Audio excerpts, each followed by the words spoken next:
Yeah, they had us the first half, I'm not going to lie. Oh, could be Wayne!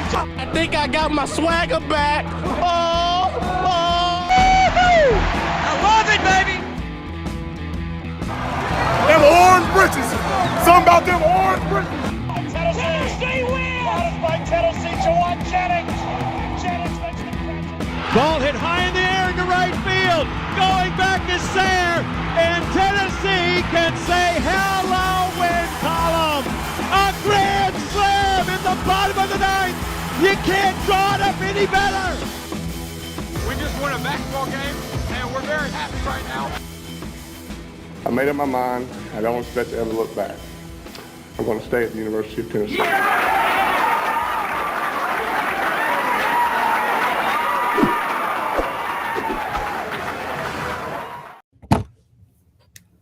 Ready to do and welcome into More Important Issues. It is Friday, July 22nd. I'm Caleb Mitchell. Joining me, Joey Boots. I hope we're sticking with that nickname because it's way too cool. So no, we're sticking Boots on the ground. It out. Perfect. We've got. I know we're coming at you later than normal.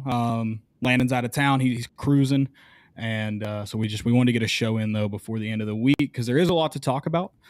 SEC Media Days, of course, is a big deal, and that'll kind of fuel our talk about the expectations for this year because of course that was surrounding all of that, and then the MLB draft, which it's I don't know about for you, it's always bittersweet. Of course, it's great to see all these dudes get drafted, make money, but it sucks to see them leaving the program, especially with I guess pretty much everybody had a year left because of the COVID year, but guys that would really benefit your team. So it is bittersweet. It's cool to see them do that, but hate to see them go.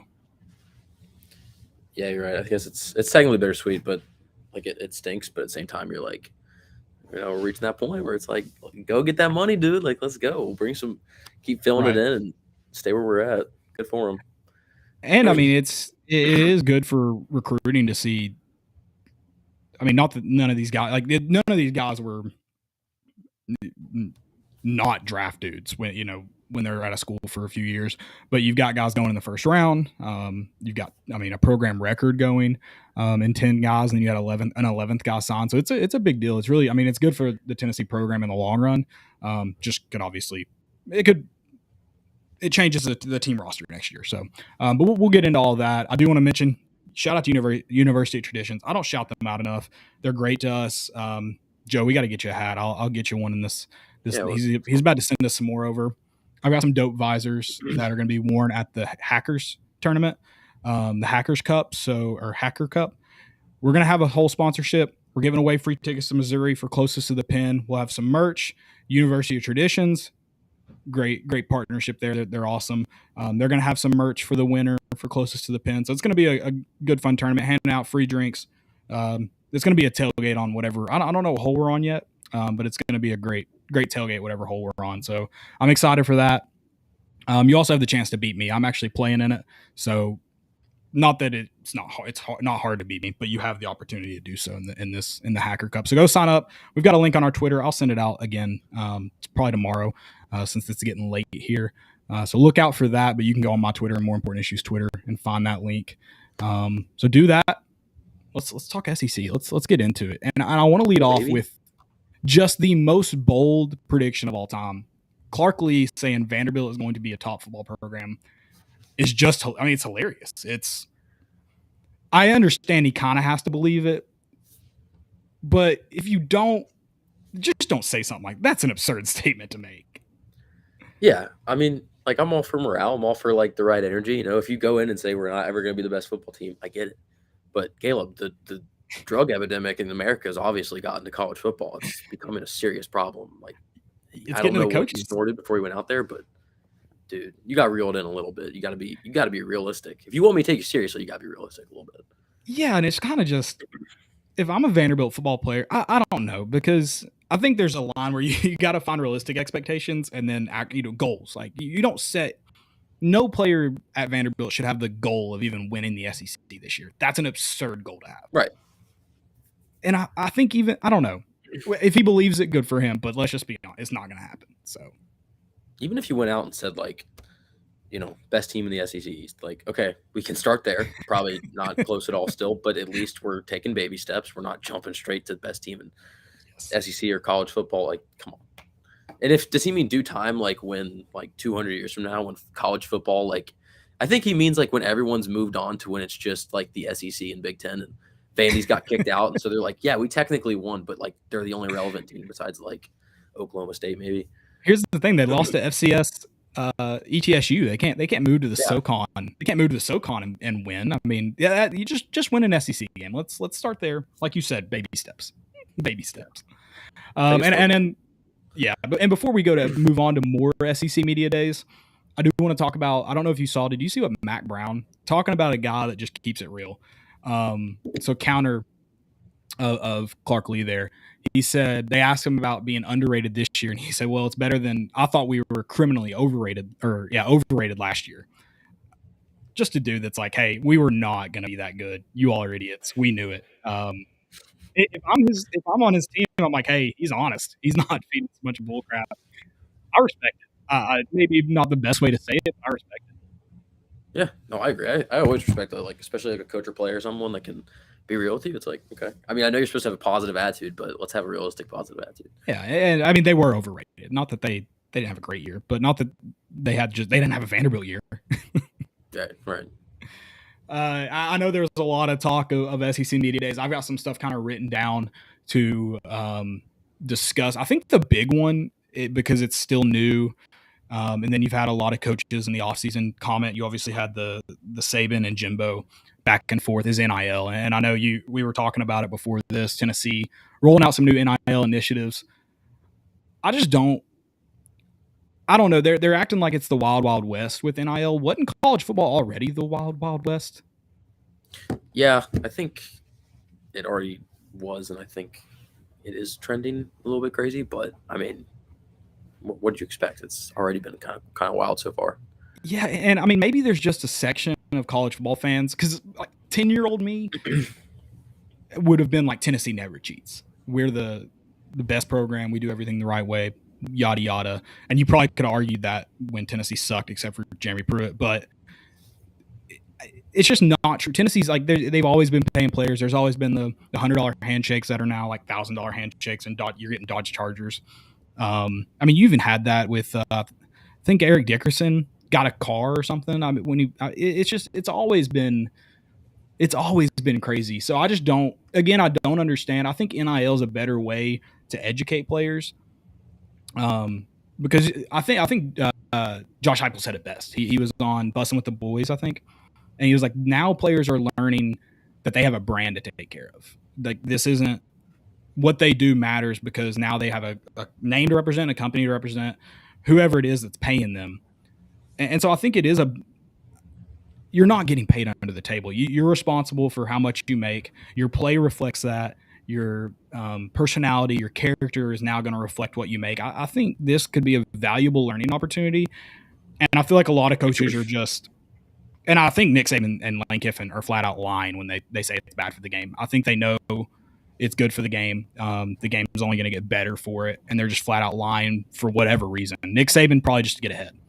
So I think it could be a valuable thing you always talk about how players get into the NFL, they don't know how to manage money. Well, let's give them $60,000 quote unquote contracts. Learn how to manage $60,000, and maybe when you get $1 million, it's not, obviously that's way different than $60,000, but now you know how to manage it. You know how to make money kind of work for you. Like, you know how to utilize it for the future, and you don't just go dead broke. So this could be a valuable learning opportunity that I think a lot of people are discrediting. Yeah, I mean, like, there's the fans that like get super into it. They're like, it's changing the face of college football, like specifically for their team.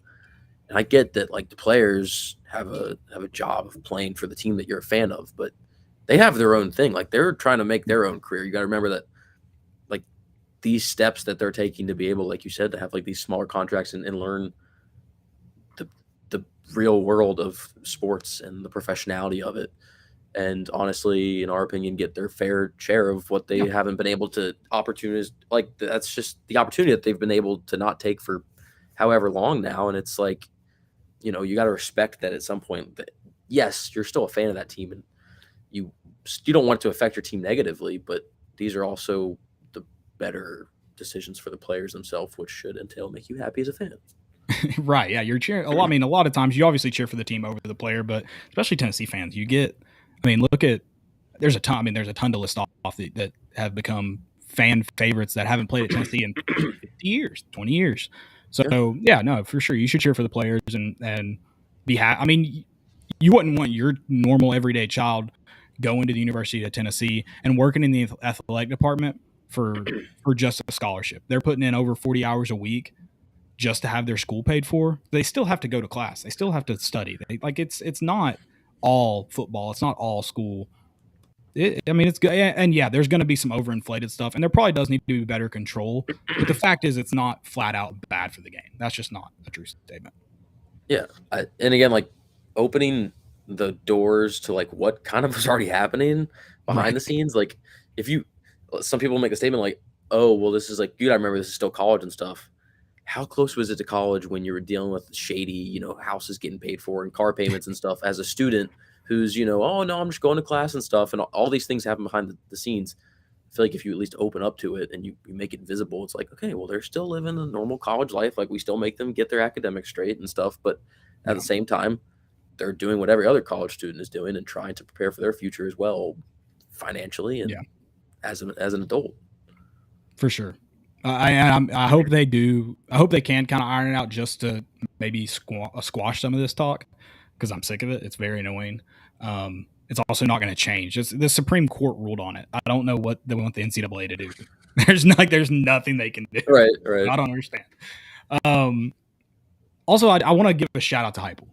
I enjoyed his comment. I thought I've always said you can't win your job in press conferences. You can only lose it. I just thought he handled himself really well. I loved the shot he took at Kiffin about he wished he had a golf like that.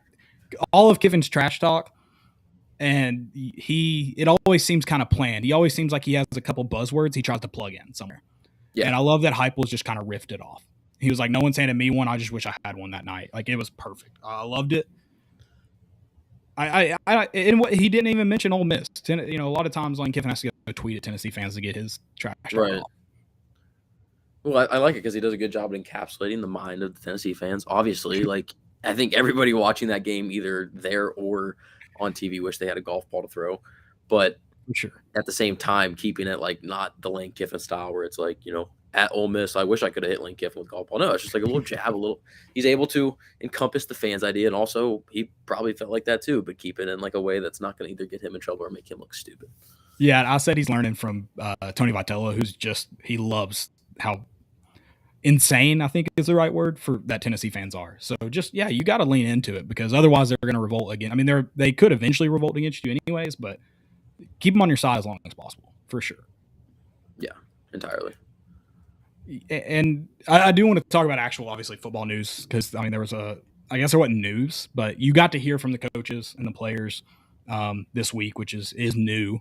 And we talked about it last week with the QB talk, and I mean, I think we all settled, and I think most of the country, most of the SEC settles that Hendon Hooker, unless you're a fan of a team that we're talking about, Hendon Hooker is one of the top quarterbacks in the league. That was kind of proven this week, getting a lot of the coaches there. You heard Tennessee's offense mentioned a lot by the media.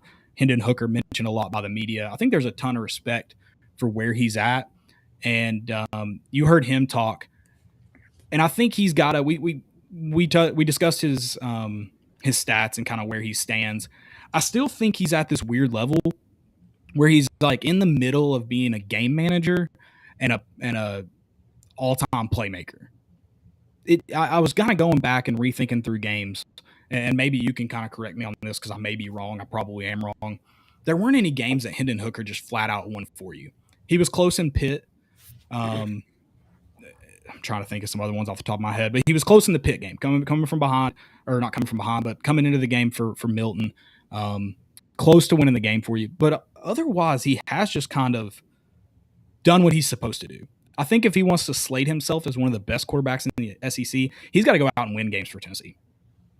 Right. And I'll hopefully protect you a little bit in case he wants to come out. I know you're saying that he's not 31 for 31 touchdowns to 3 interceptions. That's not just, you're not saying he was just getting by, kind of a measly quarterback. Right.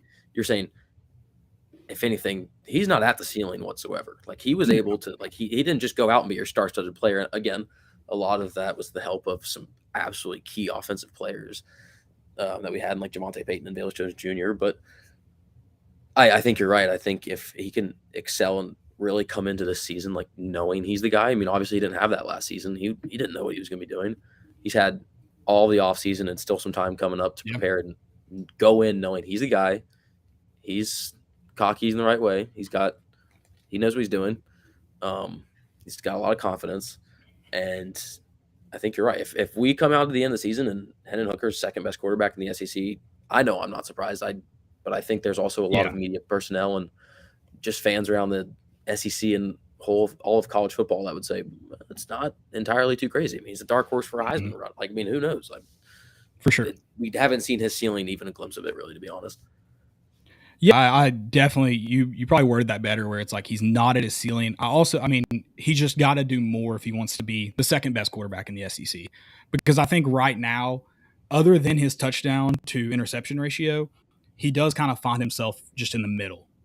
I'm not saying right at number 7 or 8 or 6, 7 or 8, but we talked about how, especially in the entire country, but even in the SEC, it's just kind of Bryce Young and everyone else. In the country, you have CJ Stroud. So I think if he wants to be Bryce Young, Hendon Hooker, or hey, I would love if it was Hendon Hooker, Bryce Young, he's got to go win games. He's got to take the next step. And I like that he talked about patience. Me and Lanning talked about this off air the other day. If Hendon Hooker can give himself more time to throw the ball, I think he can be more successful. And he talked about patience a lot. And then one thing that I know the SEC media talked about, if he hits a few more, not all of them, a few more of those deep balls that he missed on, those are touchdowns. Yeah, I mean, think about some of the times at last season we were talking about how close some of these games were. I mean, we were talking about just a couple key plays make a difference. And those are one of those things where when you look at the view at the end of the season, you're like, man, that if that would have gone differently, who knows where we're sitting and talking about. So that's obviously huge. And like you said, finding time himself in the pocket. Obviously, you return 4 or 5 starting offensive linemen. So, I mean, he's got to feel comfortable. He's coming in the offseason again. He's working with the same guys, I think, figuring things out. But I think you're right. He definitely does have to lock in and cement himself where he knows he fits into the offensive scheme of Heupel the best. And obviously, if there's anybody else that I want, figuring out where he fits in and is able to be a top 2 or 3 quarterback in the SEC this year, I trust Heupel. I mean, I hope that he takes the right steps and stuff. But it's definitely going to be we can talk all we want right now, but it's going to have to be shown in the season. First couple games is going to be a testament to that. And I really have no worries about our offense as far as if they play how they did last year. I feel really good about where we ended the season. I think if Tennessee wants to be really good, and I don't think I've seen some absurd people say that would be Heupel's ceiling if he wins 9 games. I don't think that's necessarily true. I think you can win 9 games, 8 games this year, and your defense be mediocre. Now that takes your offense being incredible.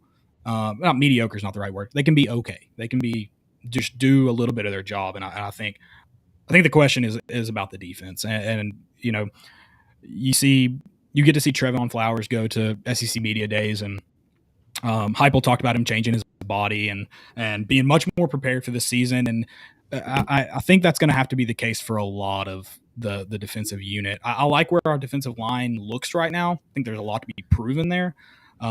But there's a couple guys that I think are really close to where they can take the next step. Amari Thomas, Tyler Barron. There's a lot of guys I think there that can be Byron Young, be very effective this year. Guys around them, linebacking core, you got a lot of guys that got to take big steps that probably needed to change their body a lot. So I'm really curious to see if one full year in this weight program and strength and conditioning program, what that does, because I think that's a lot of it. It's the defense. That's the biggest question. I mean, you've returned Cedric Tillman. We hope Jalen Hyatt takes the next step. I think anybody looking around is just, what can Tennessee's defense do this year? That's the biggest question. And I think it could take you from 6-6, 7-5, all the way to 9 games. That's a lot of games. That's a lot of flips. Yeah, no, you nailed it. I mean, obviously, you get Cedric Tillman back, and you hope that Brew McCoy can play, and you fill some spots that you hope you can maintain from last season, because losing those 2 key players on the receiver role is obviously a huge deal. But yeah, I mean, you ask anybody, I don't think anybody's really in between, whether it's defense is the number one answer that has to be there. And, Right. and there's a lot of younger guys that are going to have to step up into roles that, we would hopefully have some more matured senior players in those roles. But that's one of those things that we hope that, they get in that spot and fill it out and, hopefully. But again, it's going to be one of the biggest things. It's going to be the big determinant games. If we end up going with 8 wins and, there's a couple losses, it's LSU is going to be a big deal on the road because, in that atmosphere and that team, almost all, I guess it would have been all the defensive players. Like they haven't seen this LSU team like this. They don't just that situation where you're having them step up in these huge games. Yeah, I don't even remember the last time. 17, but there can't be a lot of guys left. I'm sure there's a few here and there, but not some weird COVID year kind of things. Yeah. But yeah, other than that, it's games like those that, while I think they're gonna be close games, hopefully all day. Same with the Kentucky game. I feel confident in Kentucky, but even Pitt and LSU, those are 2 away games that if you go and lose and you look back on it, I'd feel confident now. If we were to lose those games, you look back and you say it's just common defensive mistakes. I don't think there's going to be really a lack of success in the offense against those 2 teams for our reason. I feel pretty cemented on the offensive side. Right. And I guess we can kind of jump around just because I do want to, I guess this isn't entirely jumping around, but you mentioned LSU, Pitt. I think the outlook of this year, just their offense is going to be dynamically different this year. I think games like LSU, games like Florida, Kentucky's probably the same in that category. I think if your defense is good, you talk about your defense improving, then you're in that game. And then I think going back to Hendon Hooker, does he take the next step as your quarterback and your leader? Does he take those next steps? Because that LSU game, if your defense plays good, I hate we get them when they freaking hire Chip Kelly. That's a terrible dude, good coach. If your defense is good, you're probably in that ball game because your offense is good. Your offense is going to be fast paced. They're going to score points as much as humanly possible. If your defense is good, you're in a chance to win that game. You need Hendon Hooker to be that dude, that playmaker. You need him to be your leader in those situations. I think that's what it comes down to. So you can't put it all on Hendon Hooker until you know more about your defense. But I think this LSU game potentially could come down to, is Hendon Hooker one of the best quarterbacks in the country and the SEC? I think it could easily come down to that. Kentucky as well. Yeah. No, all those games are going to be a huge test for our defense. It's night and day. That's no ifs, ands, or buts about it. That's the key piece. And if, like you said, the Pitt game, that's not nearly as reasonable to lose as but it's early in the year. It's tough. Exactly. Those are going to be those test games that we're going to know very early on. Okay, does this defense fit in that key role? Because let's be honest, if this defense can key in and reach the peak like the offense is, we kept Alabama on their toes with that offense last season. You see this offense and I know it might not look that special against some of the teams that we're playing or something like that, but to have the kind of focus on this offense that there has been, and when you really go back and watch it, and when I'm not in the stadium just freaking out just every play, just because it's a little hard to analyze it when you're up in the stands having a great time, but it's crazy. So if you can, and I think we all have hope that over the next couple of years, the defense with recruiting and things, we can fill those in. But as of next season, that's going to be a huge spot. I hope we don't look back, a little less than a year from now and say, if that defense was there, just like we did last season. So right, it's baby steps again. We come back to it. Obviously we're not looking to have a top 10 defense in the country or, whatever this year, but yeah. And I think that's the thing too, is with this offense, you don't need that. And I'm almost ready. I'm not quite. When we get closer to the season, I get a little bit more hyped up. The orange starts flowing a little bit more. I'm almost ready to make the prediction that Tennessee's 4-0 going into LSU. I'm very close. Yeah. That's very close. That's where I sit for the most part. If they're 3-1 at worst, in my opinion. I'll say that right now. They're 3-1 at worst. If you don't beat Florida, it's a bad year. I think we have to significantly look. And I know someone from the outside might look at that. Oh, you've beat them 2 times in the past how many years? It doesn't look good, but knowing on the inside the steps that have happened and the changes, and nothing against Billy Napier or whatever, but that's a game that you got to win. If we don't win that game, we're going to be sitting there on whatever day the show is after and just it's going to be some sad times for Tennessee fans, but I think you're right. I mean, I think we totally have that opportunity. I think we could be going 5-0 into Alabama. I mean, if we're that hot, let me tell you right now, if that's the case, that's going to be probably, hopefully, one of the most anticipated matchups of like the season in terms. I might have to sell my tickets. I could probably get them for $1,000 a piece. I might have. Oh yeah, I mean, Alabama coming into the cathedral of college football and freaking right up against the wall. And that place is going to be absolutely jumping. And if Tennessee wins that game, I hope Knoxville burns to the ground. Unfortunately, that's probably the case. I mean, I would love to watch it. It's one of those moments. I have this. I guess it's PTSD. We were 5-0 going into A&M. I went to A&M. For 4-0 going into LSU, I'm gonna not feel good about going. Yeah, I'm not gonna like it. I'm not. It's one of those things you got to do as a fan. You say, "Am I really the sole responsibility of this team?" I've done it. I've been there. I've said I can't watch the game. I'm sorry, I can't. They just don't win. I've unfortunately had to watch some Tennessee games from some very weird places because I get so superstitious. I start during baseball. I sitting at the house. I would put on different hats in different innings. It was tough. I don't know. When it works, it works. You'll do anything when you're in that trench trying to win a game or watch them win a game. For sure. I want to. Well, let's actually look at conference first. I want to. So you saw I assume you saw it got released today. The media's, what their rankings, preseason rankings. Tennessee, I believe, came in at third. Was the consensus there with one vote to be first? Which I'm sorry, you're an idiot. But someone also voted for Vanderbilt, so idiot. It's valid.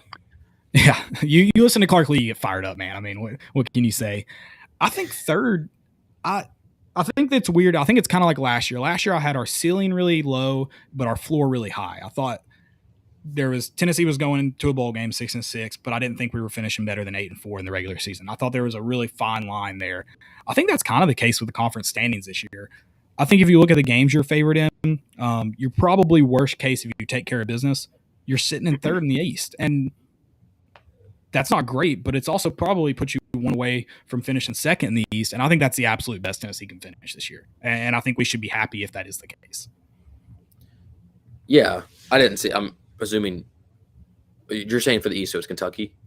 Yeah, Kentucky was second. I believe it was Georgia, Kentucky, Tennessee, South Carolina, Missouri, or Florida, Missouri, Vanderbilt, maybe. Florida might have been ahead of South Carolina, but it was something in that order, somewhere in there. Yeah. So okay, I have a thing here. Not calling anybody out, but I think it's Lance Dahl, host of the Locked On Kentucky podcast or whatever, said something in an interview at Media Days. I believe it was along the lines of, wasn't sure that Georgia could be finished first in the SEC East, and that it was instead going to be Kentucky at first. Which, okay, at first I was like, okay, I'll hear you out. That's come on. Like, that's a bold statement. And again, if you're playing theoreticals, okay, play your cards right and the weird things fall into place. I guess I get it. It's fair.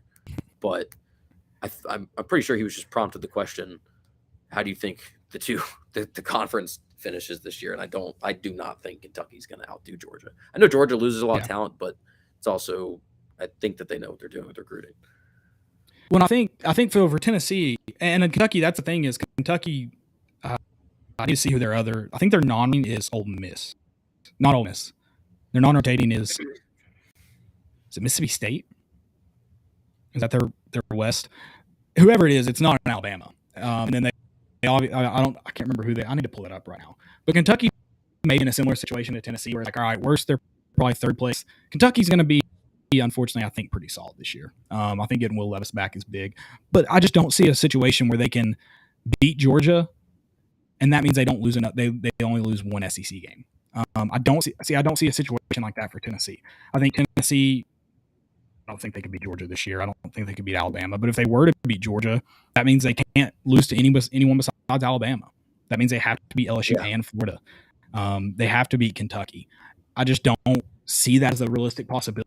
I don't see Georgia being able to beat Kentucky beating Georgia head to head and knocking off everyone else. I'm sorry, I just don't. Yeah, and we have to remember that we're in a powerhouse of college football. So while we might not be able, like when you look at Georgia and Alabama as the two leaders of the East and the West. If you're coming from another conference, you got to remember these were the two teams playing for a national championship last year. So it's okay to be right behind Georgia in the East. Like being second isn't necessary. Like if we reach like you said, there's like maybe your ceiling's iffy, but your floor is pretty solid. You have standards that you have to meet, and I think Tennessee should be pretty solid at the standard that they're going to have to be at. I mean, 8-4, I think has to be, because if you go in and you lose Alabama, Georgia, given, and I guess you just want to throw maybe Kentucky and LSU. I really don't think if you lose to Kentucky, LSU, and Pitt, that's 7-5. It's just, I mean, like that's like getting to basement. Like below. I think 7. I think this year is similar to last year, where it's like your ceiling's only so high. I think your ceiling's probably 9-3. I just think your schedule isn't super ideal. It's not bad, but it's not super ideal. So I think I think it would be unfair to be mad at, like, and again, it does depend on you lost. I mean, that's just the fact of the matter. But right now, if you told me you go 7-5, I'm probably not too upset. I want to see what the losses are and how they come about. But I can't say right now that that's just absolutely terrible. But I do think your ceiling's just very, very limited. And I just looked at Kentucky's schedule. They get Ole Miss and Mississippi State. I'm going to go ahead and chalk Ole Miss up as a loss. So maybe that's their one SEC loss. But if they somehow knock off Georgia, I don't see it happening. But Mississippi State's supposed to be better. Who knows? I mean, Kentucky's just, they're not a dominant program. I'm sorry, I don't believe it. Then they have Tennessee. You mentioned how a lot of people would look at, you think you can beat Florida in a bad year, and you've only done it, once since 2004. Kentucky's only done it three times since 2012, I believe. And they've been in some of Tennessee's worst years. One was the year before they fired Dooley. They lost to an interim the next year. They beat Butch Jones when he was on his deathbed. They beat a Jeremy Pruitt team that was just abysmal and in a tailspin. So I think it's the same level like you said about Tennessee with Florida. If you're an outsider, I don't see how you could have Kentucky beating Tennessee, which goes in, it's a Kentucky guy saying they could come in first. But yeah, I mean, Tennessee's not a win for Kentucky in any year. Yeah, no. I mean, it's going to, like you said, it's favorable for whichever side you're coming from. If you're seeing from their side, it's obviously going to be, well, if you see from our side, we're going to have orange goggles on. That's the way how it goes. That's what happens. I mean, we could look back at what we're saying after the season and be like, wow, we were dumbasses. But I mean, that's probably what I'm probably a football fan. Yeah. I mean, that's the point. If you look back and you're like, wow, I nailed everything. That's not the point. You look back and you say, I don't know shit I'm talking about. That's why I don't coach college football or am not a part of I don't do this for a living, Right. Yeah, it's. I think it could be a weird year in the East, and I think it's because every team 2 through 6 could kind of beat up on each other. I think Georgia, they were rightfully number 1 in the preseason polls. I know they lost a lot, but they're ahead of everybody. I mean, that's just the way it is. So, but I think no, you're good. I was only saying that I think they're just not. I know that they lost players, but I have to see something distinct for that to be like a fallout for them to just drop to not number 1 in the East. That's just not. And if Stetson Bennett, you get your national championship winning quarterback back, I have to think he takes a step forward. That I think is significant for Georgia. I don't think he's as good as Hendon Hooker on his best day, but I think it's significant. I do find the West interesting. I just find it interesting. I think a lot of people are high on Ole Miss. They didn't get a single vote for number 1. They're in 4th behind Arkansas and A&M, and of course Alabama, and then LSU at 5th. If it works out that way, in terms of their end of season record, I think Tennessee. Now you're talking Tennessee should finish 2nd because that probably means you beat LSU if they're finishing 5th in the West. If they finish 5th.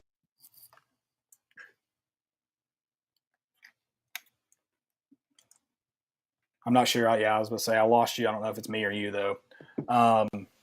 Better? Yeah, got your back. But yeah, that was. Go ahead. Sorry. No, I think all I was finishing on that point of if that's the scenario, I don't even know. I don't know LSU schedule off the top of my head, but that would be for them to have that many losses, and one of them is not Tennessee. I don't know. My expectations at LSU is a little better than that, and I don't think Ole Miss is going to be that good. I think they got a little bit too much hype, a little bit overrated. Obviously, I'm a little biased there, but I don't see them finishing that well. Yeah, I think they're overrated too. I'm just shocked because like you said, they're overrated. The media is hyping them up a lot, so I thought their preseason would be better. I think they certainly could finish fourth. I think Arkansas is going to be good this year with can't think of his last name right now for some reason. KJ Jefferson leading them again. I think they take a step forward. So yeah, I think it's very possible they finish fourth. I would be all for LSU being down there. Should mean good stuff for Tennessee. Yes, I agree. I'm going to go to, before we get into baseball, like we mentioned, the MLB draft, they also released their preseason All-SEC teams. Byron Young was first team. Hendon Hooker, Cedric Tillman, and Darnell Wright were second team. And then Cooper Mays, Jeremy Banks, and Trayvon Flowers, and Paxton Brooks, were named a third team. So a lot of recognition for the Vols. I hope Paxton Brooks is an All-SEC guy. I think the special teams started out in a really good position. And I just didn't think they finished the year very strong.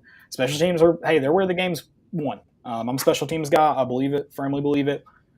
I think it helps teams that are they're kind of on the cusp, like Tennessee is this year, of being able to knock off some guys. If you're clean and good in the special teams game, you probably win some games you're not supposed to.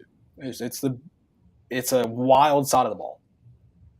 Yeah, I absolutely anything can happen. I agree. You're not off there by one bit. I love it. I'd love to see some big time field goals this year. I'd love to see some big time defensive special teams played. We had that punt block at Pitt. I would love some more of those. Absolutely love some chaos. Dude, I missed that. That was the most insane thing ever. I was so pissed off. This is why I don't if you miscoordinate stuff on game day, I'm just very and maybe just because everybody else doesn't care and I care so much. So I'm just trying to rally everybody together. It's 20 people. I'm just let's get to the damn stadium. And it's I think because it was very early in the game. I think we weren't that late. We were still pulling up at a decent time. And that roar was insane. And I don't know if we were just in the perfect spot, but it was so loud coming from that spot, right up Peyton Manning. I don't remember where we were at that point, but it was, and I was so pissed about that. I thought something miracle would happen. I thought we were oh my God, Hail Mary first play or something. I don't know. But you'll have to be in the at the More Important Issues tailgates this year. It is the only way I can describe it is organized chaos. It is insane how fast and how crazy the car is. I think I'm a great packer. That's where my dad mode comes in. I get the car packed before the game. Everything's, what needs to come out first, what needs to come out last is in the bottom or in the back. When I unpack it on Sunday morning, it is just a mess. But everything gets loaded up. We get to the game in time almost always. We actually usually get there before the band even comes on the field. It's amazing. So, I'm with you. You got to be on time for the game. It drives me nuts. I know this is going to make me sound like I am a nerd. This is going to verify it. I love the pregame band. That is one of my favorite things about game day is watching the band's pregame. So I try to get there in time for that, for sure. Yeah. No, that's not nerdy at all. That's just loving football. You're a football guy. That's how it should be. There's not top 5 feelings packing up the car for a tailgate or that feeling. Oh, when it's a fresh Saturday morning, grass is still a little dewy. You got the car packed. You're going early. For sure. Oh, I'm getting chills. We're in the dog days of summer right now, but SEC media days is just passed, and I think we are just coasting straight into college football. Oh, it's rapidly coming. What are we at now? 41 days? I think it's 41. I put a countdown on my phone, so I just never had to go back and count. 41 days. Let's go, baby. We're getting there. We get the 30s. I'm telling you, 41 and 39 is going to be a distinctive difference. Oh, yeah, for sure. I've got that weekend planned out. It's going to be good. I don't think I'm going to get to tailgate Thursday. Or if I do, it's going to be very, very brief, not a full thing, just getting some chairs out of the car and some beers. But it's going to be fun. It's going to be a great time. I'll be tailgating Thursday. So yeah, you're off class. You're out of class. You have to. It's your civic duty. Yeah, no. I don't think we even got a break last year, but I won't be attending the classes if that's the goal. I don't think anybody else will anyway. But I get that maybe the university can't say no classes, but I think every professor should have the ability to say no class. That should be allowed. And I know some professors. I just must have got a bad draw, but come on. If I'm a professor, dude, you're not. I'm there. I'm tailgating. I don't want to be in class. I'm not teaching you that day. We got a game. Yeah, and just use some like common sense. If you don't care about football, understand that a large portion of your students in your class care about it. Let them have fun. College is just as much of an educational experience as it is a life experience, and football's there's a lot of people that come to Tennessee because of fall. Like that's it. It's that simple. Yeah, a lot of people. So I do want to talk some. There's a lot of people coming down here for baseball now. I want to talk about the Vols and the draft. I don't know how much of a baseball guy you are, so if you want to dive deeper into these, you can. I'm going to leave that for Landon. I'm not going to try to pretend. I'm not going to sound like more of an idiot than I already am. So I'm just going to read off these names. You can dive in. Drew Gilbert went to the Astros. Jordan Beck to the Rockies. Both of them are in the first round. Blade Tidwell went to the Mets. What is it called? It's not the first round, but it's not the second round. Do you know what it's called? It's like the supplemental picks, I think. Yeah, now you're getting too deep in. See, I don't even know it. That's how deep I am. But it's not second round, not the first round. Whatever. He went to the Mets. Good for Blade.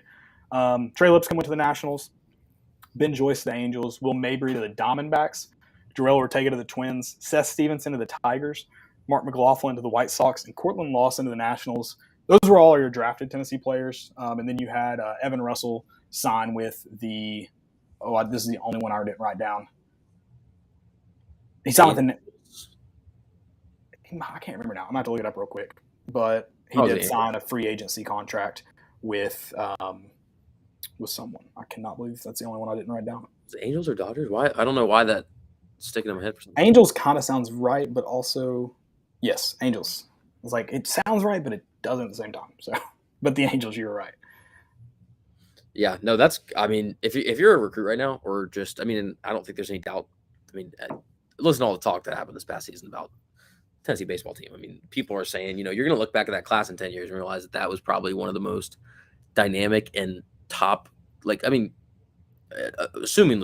I mean, hopefully 10 years down the line, a lot of these guys are star MLB players, but there's no doubt that there's that talent there, but this just boosts the line. I mean, if you're going to college and not going from high school to the draft and you're like, okay, well, this program wants me, I'm taking this program to get me to the league because this obviously seems to be a great transition program. I mean, it's only going up from here. I mean, hopefully we finish better than we did last year. Not even record-wise, position-wise, but, even if you're able to maintain that at the height of college baseball nationally, then, I mean, that's just nonstop recruit inflow and kind of being at that point where you get to pick and choose what you want. You're not reaching on a couple positions. You're able to sit back and wait for the real talent that's going to take you far and just keep recycling that process. As long as Tony V's there, I'm not worried about it. Yeah, I agree. He's a phenomenal recruiter. Him and his staff develop. I'm not worried at all. Even it's a big loss. It's the most in program history, and to get drafted in 1 year. The only team in the country that had more this draft was Oklahoma. Arkansas had 9, so Tennessee had the most in the SEC. You also had Reggie Crawford, who was committed to Tennessee, and we talked about it before the draft that it could come down to. Money is right where he gets drafted. He was drafted. Was he second round? He was high. I can't remember exactly the number now. But he was drafted high. So losing Reggie Crawford, who was a transfer from UConn, that obviously stinks. You were excited to get him. He was 30th overall. So, he was going. Got drafted by the Giants. But, Tennessee, everything points to it. You should become. Tennessee's one of those programs. I'm not saying it's the only program. Obviously, you have Oklahoma had more drafted. They can, you can go from there. You have Vanderbilt, you have Ole Miss, you have all these programs, but Tennessee's cementing themselves and with those names now. So, I'm with you. Tony Vitello, trust him. Yeah, and I'm glad to see those guys get paid. They obviously, I mean, that's still some of the, 3 years from now we might look at differently. But I mean, these players were some of the guys that were not coming for the number one team. It wasn't that dynamic yet. It wasn't that precedent yet. So it's really good to see these guys that we've loved for a while get that money's worth and head on to the next stage. Yeah, I can't wait. I'm pumped. I do want to mention too, Tennessee had a signee, Caden Markham. He did get drafted in the 13th round. He hasn't signed yet, so not sure what's happening there. Landon may know on Sunday, so we'll ask him. But that did happen. I don't know if Tennessee is going to get him or not. I don't know where that happens. But he was taken in the 13th round, so we'll see. Yeah, positive future, bright future for Tennessee baseball team. Let's get to some segments. I'm gonna keep these short. It's Friday. I'm gonna get you guys out of here. I'm gonna get out of here. I haven't eaten dinner yet, so I'm starving. But I do have a stupidity and then some more important issues with more important issues. I'm gonna send if I send you a picture, it'll go straight to the computer and you get it here easily. If you what? Or will it take a minute? If I text you a picture, can you get it up here pretty quickly, or will it take a minute? It'll take because my thing's not linked right now. Okay. I'll save that for a fail for Sunday. My first stupidity is me. I enter the Augusta, the Masters lottery every single year. I'm never gonna get it, but I do it with real hope in my heart. There's something I believe that I'm gonna win this year. Never happened. And I'm convinced it never will happen. So yeah, but I think that's just a natural feeling. It's kind of like same with lottery ticket, but literally for like the amplitude of golf. I mean, like no, you're not gonna win the $190 trillion jackpot, but I mean, I feel like when I bought that lottery ticket, I look at the numbers. That's the winning numbers. I mean, those are literally going to be on my TV tomorrow morning. So you start I kind of start planning though in my head when I click submit or when I buy the lottery ticket. I'm like, what would be my first purchase be, or where am I going to stay? Dude, yeah, you start like doing like little research at hotels in the area. You're like, just in case I want to be at the top of the hotels and maybe an Airbnb or something. I need to know all the things because people are on their heels right now. I'm ready to go though. I mean, I know what. And then, yeah, you don't even have like a billionth of a chance because you're just the luck. But I'll talk myself into it too much. Yeah, when the day it does come, you're going to be the most prepared Augusta practice round or real round winner out there. That's what have you ever done the Masters lottery? Yeah, I did it with my brother for the past several years, except for COVID or whatever. But yeah, he's kind of been the one that actually does it. But yeah, the same sense about same process where we get excited. Right. Yeah, I mean, I did tickets though. So I've got 3 brothers, and we've always said if any of us win, we're taking each other. Like those tickets are for us. I asked for 3 tickets for every single day, Monday, Sunday. I want to go. Like I'm not saying I'll go to all those, but if given the opportunity, I'm purchasing a ticket for every single round. I don't care how much it is. I think it was because the tickets aren't expensive. I think it's like for 4 people, 4 tickets. So I assume you have to pay like the day you win. It's not that. It's like $2,400. It's not. Yeah. Completely destroy you if you get it. So, right. For what you'd expect it is with the. Right. I will tell you. Yeah. I did at the Memorial Tournament up in near Columbus, Ohio. I did all 7 day. Like I went Monday to Sunday, and I'll sit there and watch golf tournaments all day. I love them in person, and I know the Masters would be entirely different, but it drains you, dude. Especially if it's hot out or something, dude. Like the experience of just like all around the golf course for like 6 days straight. And Mondays are also the Masters is totally different, but Mondays is like no one's there because they literally just finished the day before. They're still flying in and stuff. But not only that, but you'll rack up a bill at the concessions. Not the Masters though. Masters respects the pockets of people, but maybe some other PGA Tour locations will take after that. Yeah, and I messed up, man. I went to what do you, I mean, it's a golf tournament, but it's not pro golfers. It's the celebrity one out in Tahoe. I don't remember the name of it now, but Edgewood. Yeah, so I went out to that, and I'm an idiot. I went to Reno the night before.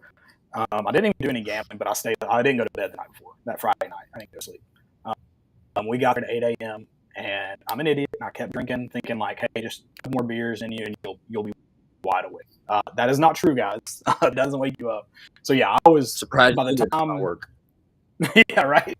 Maybe I should have got some tequila shots in me, but yeah, by 4 p.m., 5 p.m. that day, I slept for I think 13 hours that night. So I was torn. Yeah, it was awesome. It's worth it though.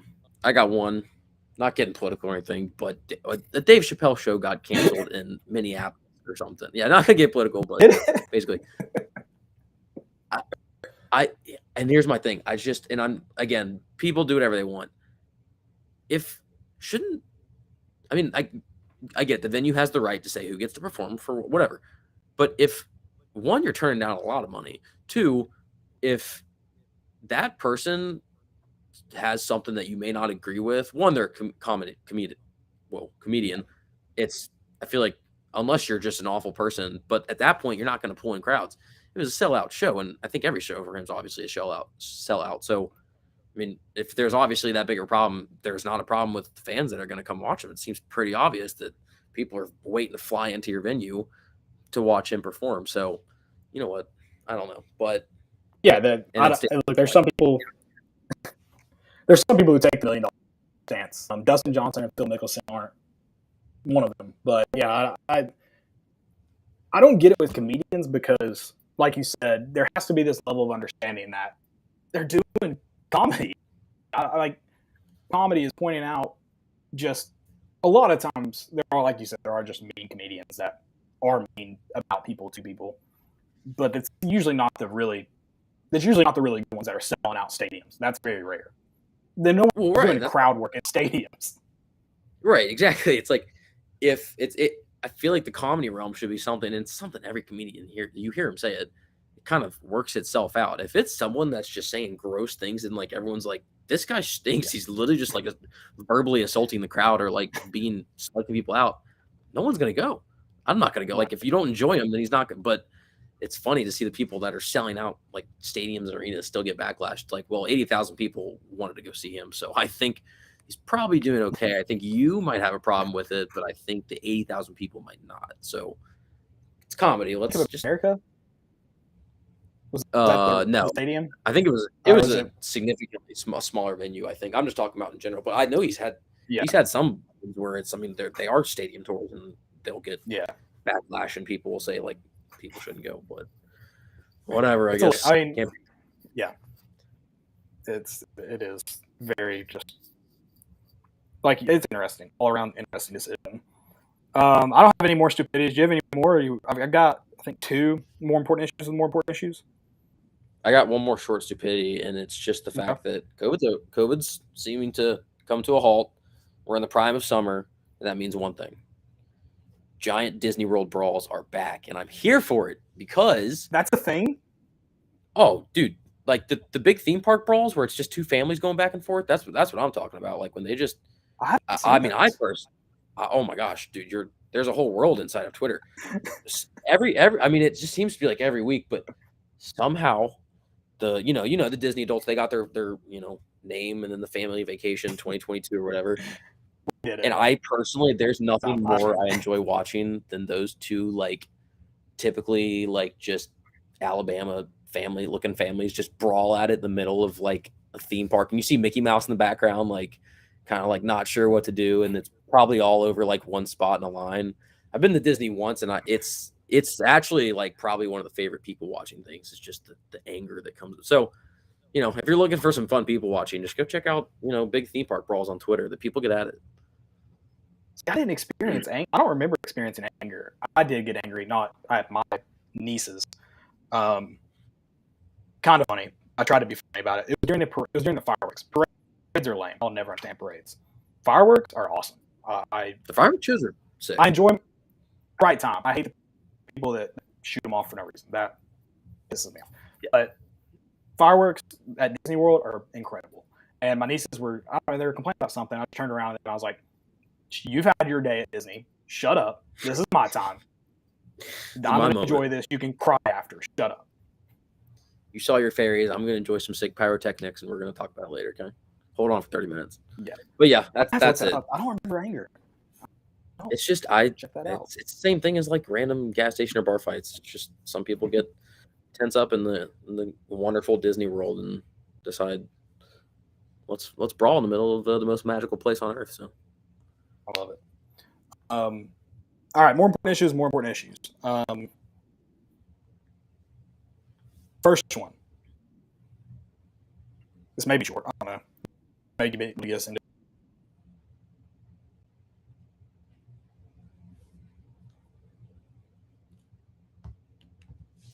I think you might cut out a little bit. Sure. Oh, dang it. There you go. You're coming back. I hear you. Okay. The Kool-Aid Man the pitcher, or is he the Kool-Aid inside of the pitcher? He's a pitcher. He's got to be, right? But, I mean... I would think. If he's just an empty pitcher, it's not nearly the same. But at the same time, he's got to be the pitcher himself. I mean, his eyes are on the pitcher. He walks as the pitcher. Right, because then you would... Technically speaking, I assume you're pouring out Kool-Aid. Wouldn't you have hundreds of thousands of Kool-Aid men? You have an army. Right. If the Kool-Aid Man was like a glass instead of a pitcher, it wouldn't be nearly as drawn to drink Kool-Aid. It would just be more of like like you're just a glass of Kool-Aid. It's a kind of random mascot. But when it's a pitcher, so I think the pitcher is what makes it special. I don't know. But then at the same time, if you put like yellow Kool-Aid in there, that's not the Kool-Aid man either, I don't think. Interesting. So it can all be red. Or can it can think be it any has- color I mean, of I Kool-Aid? think- Can it be purple? Yeah, I mean, it could be any color, but it just wouldn't look like the Kool-Aid man. But yeah, I mean, without the iconic pitcher, I don't think he's the Kool-Aid man. It's all parts. All parts equal. Yeah. You get around that question. This one is actually, I don't think we've done any sports. Well, we did do one sports one. It was the home run debate. Home run versus, was it? Was it dunking versus hit? Yeah. This one is, I find this fascinating. And I think I need to do it on Madden. I don't know which Madden I have to get. Do you think you could win a game, or who would win in a game? 11 Vince Wilforks or 11 Darren Sproles? Are you saying like just 11 on 11?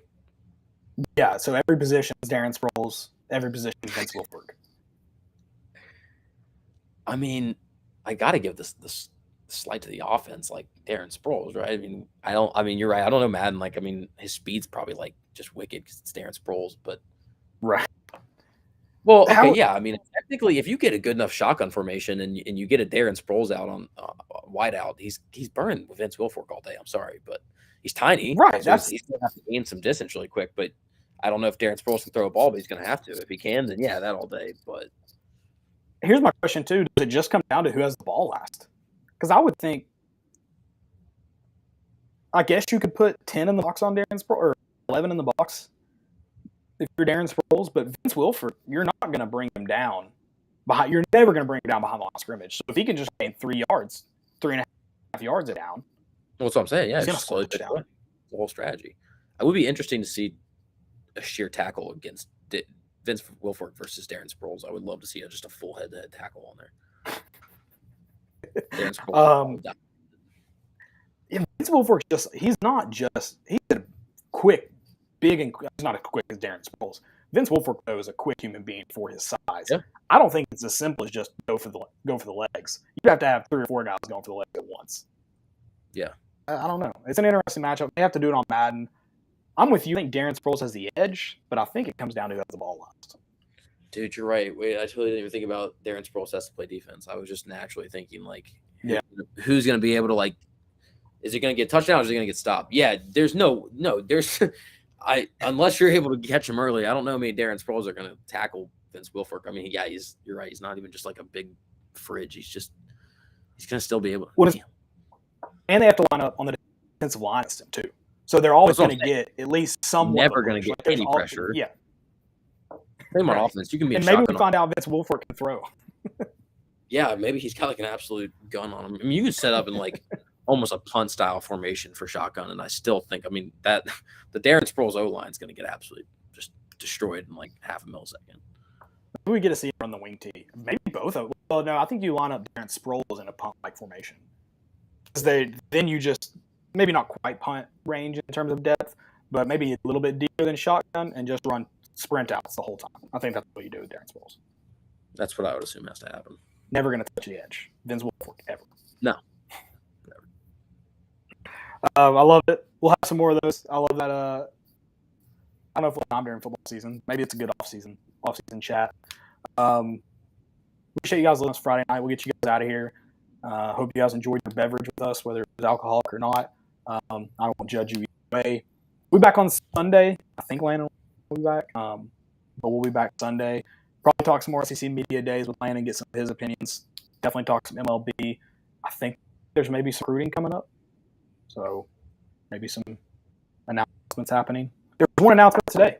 Oh my gosh. We actually didn't talk about that at all, but I figured we had to say a little bit. Gosh. Forgot I sent you the I sent you the. I'll just mention we'll get we'll talk more and say. But I sent you the outline before I hope for that. But I did think. Get all the information pulled up here. I don't know if you've seen people tweet at us if we use 247 arrival and we use the stars incorrectly. But 3-star wide receiver Nathan Leacock committed to Tennessee today. So listen, we'll talk about it more. We'll get into his. Another solid get. If you haven't seen his decision video, go watch it. It's pretty tough. Good video. It's pretty good. You gotta just scroll to the ending. The ending's like the best part, obviously. I'll watch this. We get off here. All right, Joe. Good seeing you. We'll get a good looking hat here soon. And better go Vols. Yes, sir.